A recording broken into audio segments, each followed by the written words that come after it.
All right, everybody. Well, we are going to call into order the Tuesday, January 30th and final policy hearing for the Senate Local Government Land Use and Tribal Affairs Committee for House of Origin.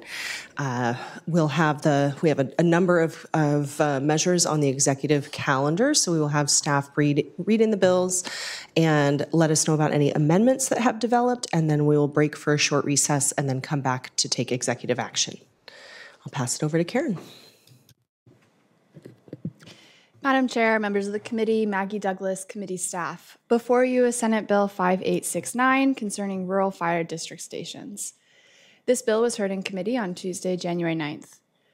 The bill before you establishes an additional exception to the state subdivision law for divisions of land into lots or tracts of less than 2 acres that are used or to be used for the purpose of establishing a site for construction and operation of a rural fire district station.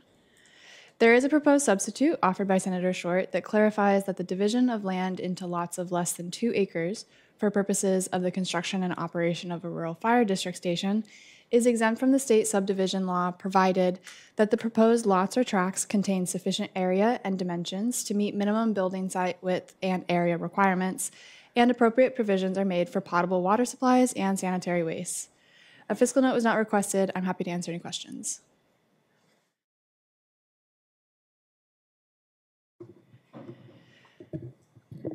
Before you is Senate Bill 6029, establishing limitations on detached ADUs outside of urban growth areas. This bill was heard in committee on Tuesday, January 16th. The bill before you requires counties to allow detached ADUs outside of UGAs if the units are subject to certain development regulations, the full list of which can be found in your bill report. There is a proposed substitute offered by Senator Lovelet that provides the following 5 changes.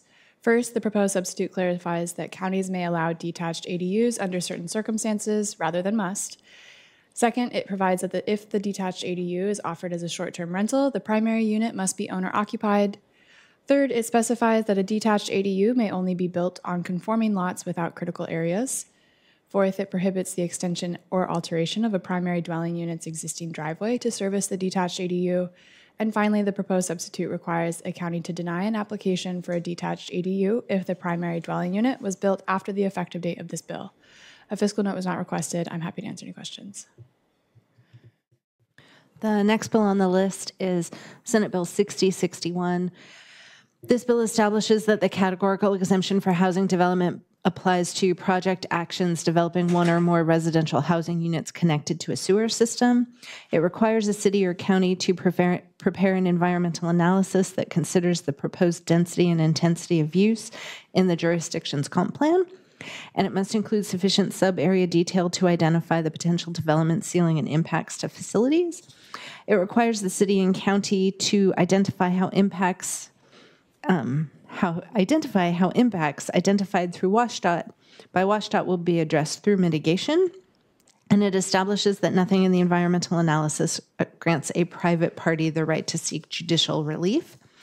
There is a proposed substitute C that had a drafting error, so there's a proposed substitute L for consideration. The proposed substitute moves the categorical exemption for housing development into its own new section. It requires the city or county to determine that the proposed development is capable of being connected to an established sewer system at time of construction as part of the criteria that must be satisfied for the categorical exemption. It removes the provision that the environmental analysis must include sufficient sub-area detail to identify the potential development ceiling and impact to facilities. It removes the provisions requiring the city or county to identify the impacts identified by WSDOT and how those can be addressed through mitigation. And it removes the provision allowing cities and counties to address specific probable adverse impacts to state-owned transportation facilities by including them in concurrency programs. It requires a city or county to take action to establish the housing development categorical exemption by the date of the jurisdiction's next required implementation plan, or 5 years after the jurisdiction's next comprehensive plan review. And it removes the provision providing that nothing in the environmental analysis grants a private party the right to seek judicial relief. There is also a page and line amendment offered by Senator Kaufmann that requires the environmental analysis include documentation that analysis and protection of cultural resources and mitigation for impacts to cultural resources, if mitigation is possible, have been adequately addressed for the development exempted. I just want to make some comments on this. I want to invite committee members as well as we go through these if you want to speak to why your amendment was drafted. So for the purposes of this, a couple of the issues that we're trying to fix with this trailer bill is to make sure that we are not allowing for fully contained communities. We really want these extensions into our UGAs to be with established sewer systems. So that's not to say that it couldn't be a sewer district that already exists, but that we're not trying to build new one-off sewer districts. So that's the bulk of the change. We also removed the washed-out provisions because those were just really tricky and very contentious. And then lastly, Senator Kaufmann, did you want to speak to your amendment? Thank you, Madam Chair. Yeah, my amendment is working to identify and protect cultural resources in the process. Yes, and encouraging adoption of that, just that after that presentation we had from DAP about how difficult it is for the tribes to be able to interact on the cultural resource piece. And then we wanted to give them 5 years to complete the work. So that way the motivated jurisdictions who want to get this work done right away, there's nothing that says they can't. But for the smaller planning departments that I think are going to have a harder time getting this work done, it gives them the flexibility to be able to do it, so they can complete all of the incredible work we've tasked them with on their comp plans and give them a little bit of extra time to do the detail level analysis that'll be required to get these programmatic SEPAs completed. And then you're yeah, so I'm gonna withdraw C, which will have C1 out of order, and then I will ask for acceptance of L, and then L1 will be in order. Okay, all right, thank you. I think we're on with no other questions. We're on to the next bill. Before you is Senate Bill 6150, extending the Comprehensive Plan Revision Schedule for select local governments. This bill was heard in committee on Tuesday, January 23rd. The bill before you requires the 2025 planning counties to review and revise their comprehensive plans and development regulations no later than December 31st, 2025, rather than June 30th, 2025, and every 10 years thereafter. There is a proposed substitute offered by Senator Loveland that clarifies the 6-month extension granted to 2025 planning jurisdictions is a one-time exemption rather than ongoing. Following the extension provided for the 2025 review cycle, these jurisdictions will resume the regularly scheduled 10-year review cycle on June 30th, 2035. A fiscal note is available. I'm happy to answer any questions. Before you is Senate Bill 6164 concerning county emergency plans. This bill was heard in committee on Thursday, January 18th. The bill before you requires emergency management organizations to include in its emergency management communication plan an expeditious notification of citizens at risk during a hazardous materials spill or release. Notification must be via the most appropriate technology available to determine citizen risk levels. There is a proposed substitute offered by Senator Loveland that requires a comprehensive emergency management plan to include the provision of at least one public meeting to inform the public about the hazardous materials spill or release. A public meeting conducted under this provision must allow for remote participation, may be held jointly with the county legislative authority's regularly scheduled meeting or special meeting, and must include representatives from the Department of Ecology, Department of Fish and Wildlife, and the party liable for the hazardous materials spill or release. A fiscal note was requested but is not yet available. I'm happy to answer any questions. And we were kind of struggling with who was going to host the public meeting, where we were going to do it. So I figured the simplest answer was to have the agency staff come and join the county commissioners at one of their regular meetings. That way it's already noticed, most of them have remote testimony and at least can be viewed publicly on whatever their cable access channel is. So it seemed to kind of simplify things in a way that I think will make it easier for them to comply. Go ahead. Before you is Senate Bill 6167 concerning local government procurement rules. This bill was heard in committee on Thursday, January 18th. The bill before you amends the date in which certain provisions from Substitute House Bill 1621 take effect and requires CPARB to review the provisions of the bill and make recommendations to the legislature. Staff has provided a chart in the EBB to clarify the provisions of 1621 that are affected by Senate Bill 6167.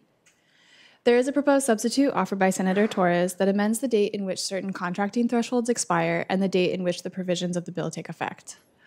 Certain contracting thresholds established by House Bill 1621 are amended to expire July 1st, 2025, rather than July 1st, 2026. The provisions of Senate Bill 6167, including the contracting thresholds for work ordered and the definitions of prudent utility management and lowest responsible bidder, take effect July 1st, 2025, rather than July 2026. A fiscal note was not requested. I'm happy to answer any questions. And actually, I will be withdrawing that amendment. So thank you, Maggie. All right, seeing no other questions, what's next? The next bill on the list is Senate Bill 6158. This bill, it concerns public facilities districts, and it extends the maximum timeframes within which the PFDs are authorized to levy two local sales and use taxes from 40 years to 65 years, provided that bonds have not yet been retired. The bill modifies the compensation for a member of a board of a county PFD to receive up to $100 per day rather than $50 per day. There is a proposed substitute offered by Senator Lovelett. It provides that the tax expires when bonds issued to finance or refinance the construction, improvement, rehabilitation, or expansion of a regional center rather than the regional center are retired, and requires that the dollar thresholds for compensation of county public facility district board members be adjusted for inflation by OFM every 5 years beginning January 1st, 2021, based on the consumer price index during that time period, and requires that the county in which a convention and trade center is located use their portion of any proceeds of revenues collected by the Public Facilities District from the imposition of the lodging tax on short-term rentals to support community-initiated equitable development and affordable housing rather than only affordable housing.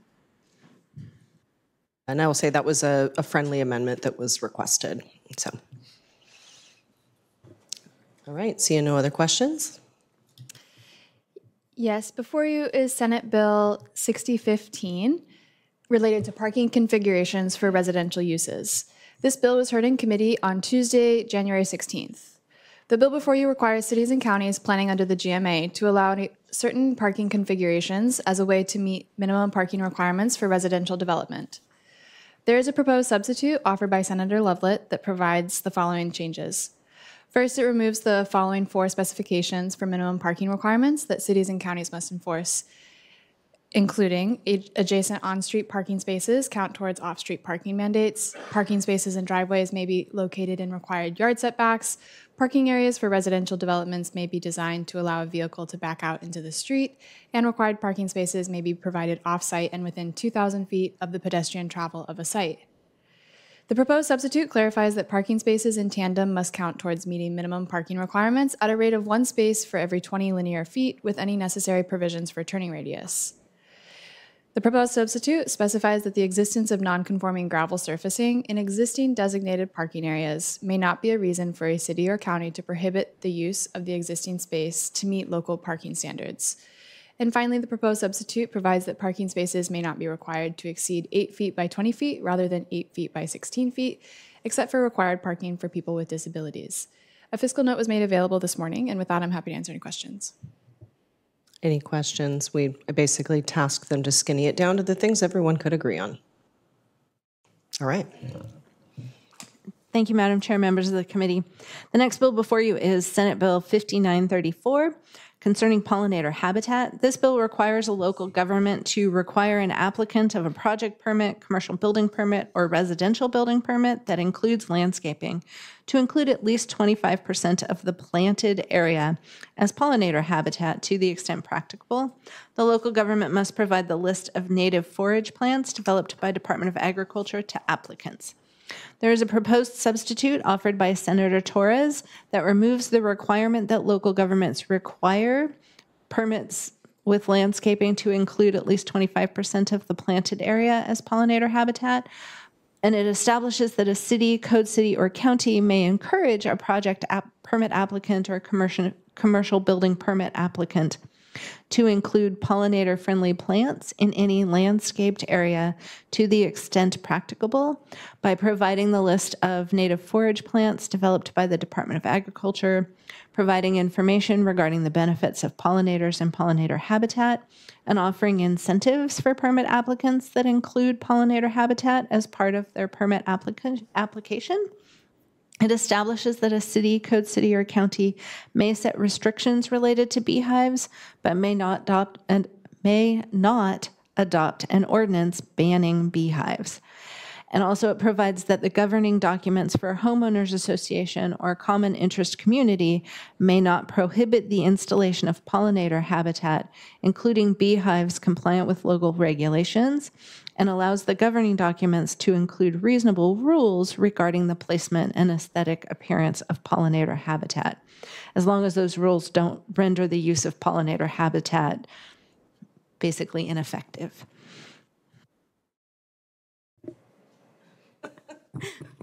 Well, thank you for that thorough explanation there. And so like we said, we just removed the mandates on here, so it makes it a little easier and doesn't give anybody heartburn. So thank you for that.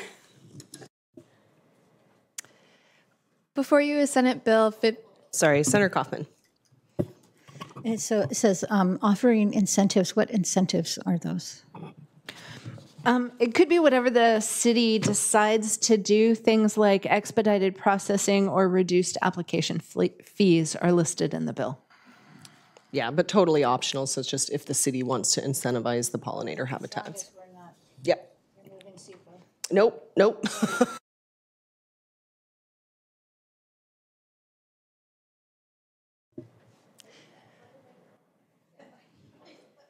Before you is Senate Bill 5955, Mitigating Harm and Improving Equity in Large Port Districts. This bill was heard in committee on Tuesday, January 16th. The bill before you requires a port district authorized to undertake noise abatement programs to first undertake a remedial mitigation program, which may include, amongst other actions, the repair or replacement of failed mitigation equipment and the provision of sound and air mitigation equipment. And second, to establish a process for significant port actions involving a capital project of more than $12 million in value. The bill establishes specific funding sources to support the remedial mitigation program, including a grant program to assist qualifying port districts in providing building inspectors, and the Port District Environmental Equity Fund, funded by monies from the Climate Commitment Account for the purpose of loans or grants to qualifying port districts. Additionally, a portion of the revenue collected through the Port District's annual property tax levy may be deposited into the existing noise abatement fund. There is a proposed substitute offered by Senator Kaufmann that establishes the Port District Equity Fund for purposes of making grants to port districts to supplement the noise mitigation programs. Language related to the remedial mitigation program created by the original bill has been removed. The proposed substitute provides a one-time appropriation for fiscal year 2025 to the Port District Equity Fund. Following this one-time appropriation, revenue generated from sales and use taxes collected on capital construction projects within the Port District must be transferred from the general fund to the Port District Equity Fund. The legislature may appropriate up to $10 million of this revenue to the Port District Equity Fund each fiscal year. A qualifying port district may commit to matching from Port District funds at least one half of the total funding provided by the legislature for purposes of noise mitigation. Language requiring a port district to use a portion of its property tax levy for purposes of a noise mitigation program has been removed. Monies from the Port District Equity Fund may be used to facilitate the assessment, inspection, repair, and replacement of sound mitigation equipment that is no longer working or is reported to have caused additional hazards or structural damage to the property. The Department of Commerce must administer grants from the Port District Equity Fund to provide assistance to qualifying port districts for expenses related to this mitigation. A fiscal note for the proposed substitute was requested but is not yet available. I'm happy to answer any questions. Any questions for this simple little bill? Senator Short, go ahead. Thank you, Madam Chair. Just Senator Kaufmann, is this agreed to bill language? Yes, thank you. Oh, perfect. Yes, it was all agreed to. Yeah, I will credit to our staff. They have been working around the clock to try to find a proposal that satisfied the needs. Yeah, so they essentially were crediting them back a portion of the sales and use tax on the port expansion construction that then goes into a special account with an option for the port to match those funds. So we do still have some, I see we have some our ways staff are here. We do have some additional work on the DOR, gave us some feedback that we need to make sure that we dial. But the policy, I feel like it's in an excellent position, so we'll let our colleagues on Ways and Means sort with the fiscal stuff. So, all right. Before you is the proposed substitute for Senate Bill 6152, requiring certain counties to measure the gap between estimated existing housing units and existing housing needs. The proposed substitute bill, offered by Senator Lovelet, was heard in committee on Tuesday, January 23rd. The proposed substitute requires the Washington Center for Real Estate Research to include, as part of its October 2026 report and every biannual report thereafter, an analysis of the estimated existing housing units and existing housing needs within each county at certain income levels and whether the county is closing this gap, and each county's progress in meeting emergency housing, emergency shelters, and permanent supportive housing needs within the jurisdiction. This bill also authorizes the Public Works Board to consider whether a public works project encourages infill development or any other increase in affordable housing units when prioritizing funding to assist local governments with infrastructure projects. A fiscal note for the underlying bill is available, and with that, I'm happy to answer any questions. And any questions on this final bill? All right, so with that, we will we'll go on recess to, Senator Short, you had a question? Actually, I don't, but on the very first bill on the list, I wanted to let you know that the sub represents the language that we heard in committee and the counties identified, so. Yes. All right, so seeing no other questions, we'll go on a brief recess while we caucus on these bills, and then we'll come back and move into executive action.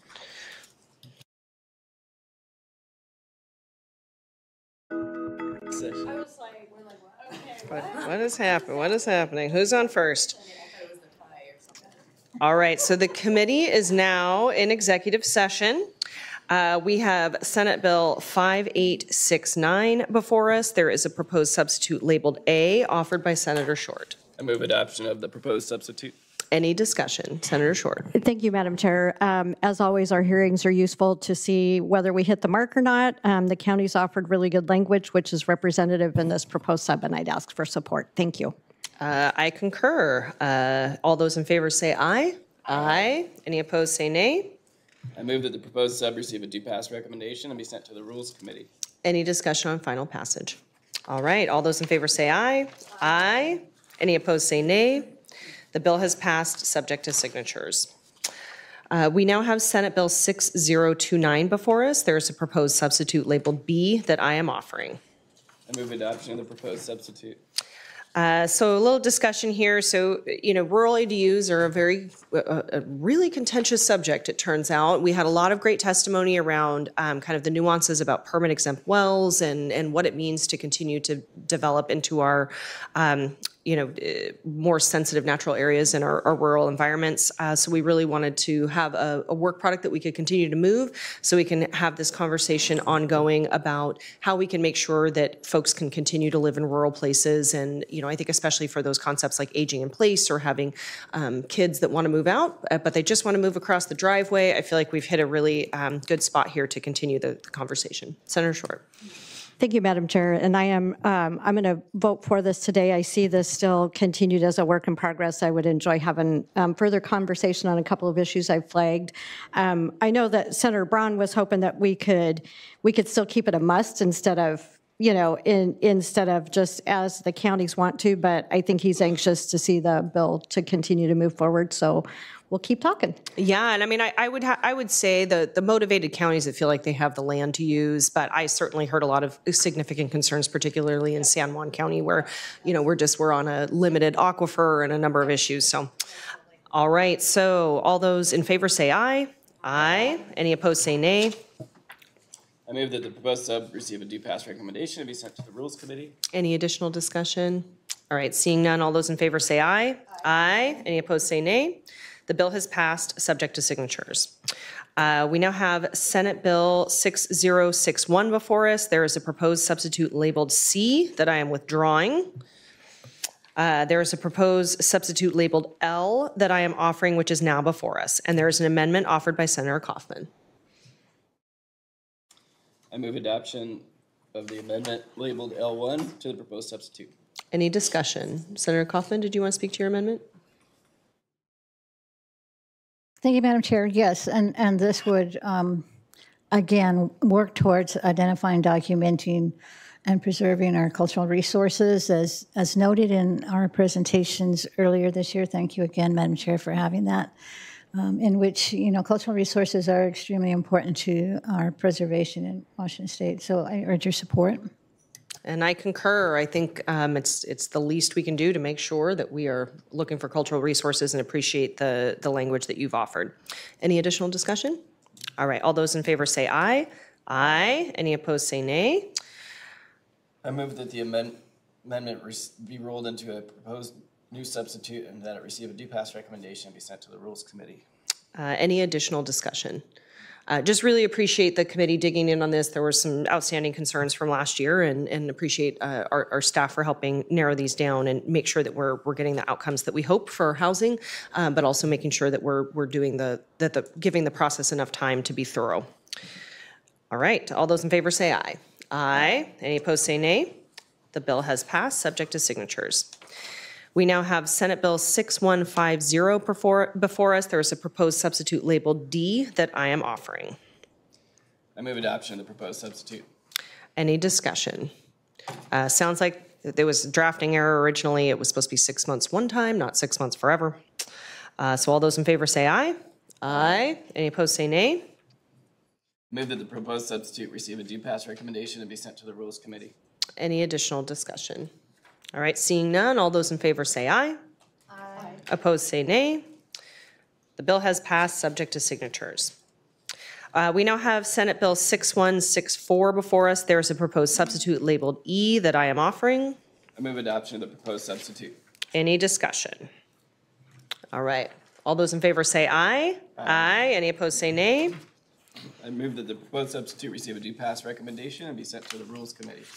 Any additional discussion? I'll just say I'm grateful to Senator Wagner for bringing this forward. We've both been watching what's happening on the ground with an oil pipe leak in our area and want to make sure that the public has the opportunity to be notified and to have the opportunity for public comment. All those in favor say aye. Aye. Any opposed say nay. The bill has passed, subject to signatures. We now have Senate Bill 6167 before us. There is a proposed substitute labeled F offered by Senator Torres. Thank you, Madam Chair. I'm actually withdrawing that amendment. All right, right here. I move that the bill receive a due pass recommendation and be sent to the Rules Committee. Any additional discussion? All right, all those in favor say aye. Aye. Any opposed say nay. The bill has passed, subject to signatures. We now have Senate Bill 6158 before us. There is a proposed substitute labeled G that I am offering. I move adoption of the proposed substitute. Is there any discussion? This is a friendly amendment. All those in favor say aye. Aye. Any opposed say nay.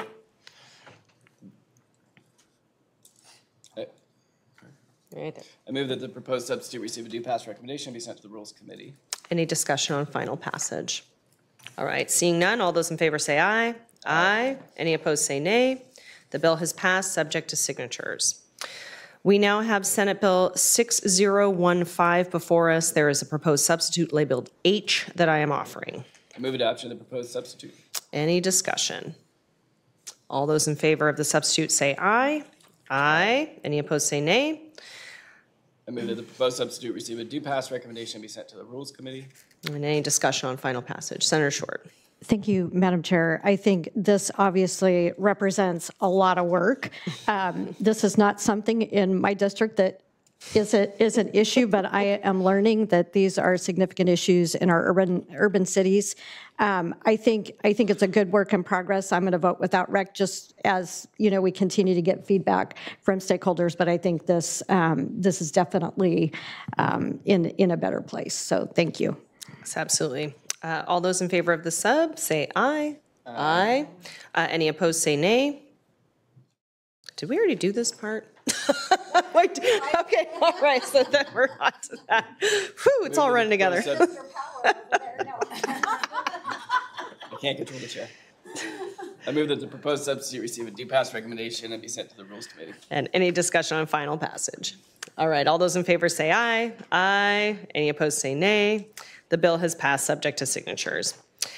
We now have Senate Bill 5934 before us. This has to do with pollinator habitat. There is a proposed substitute labeled I, offered by Senator Torres. I move adoption of the proposed substitute. Any discussion on the sub? I have a question. Senator Kaufmann.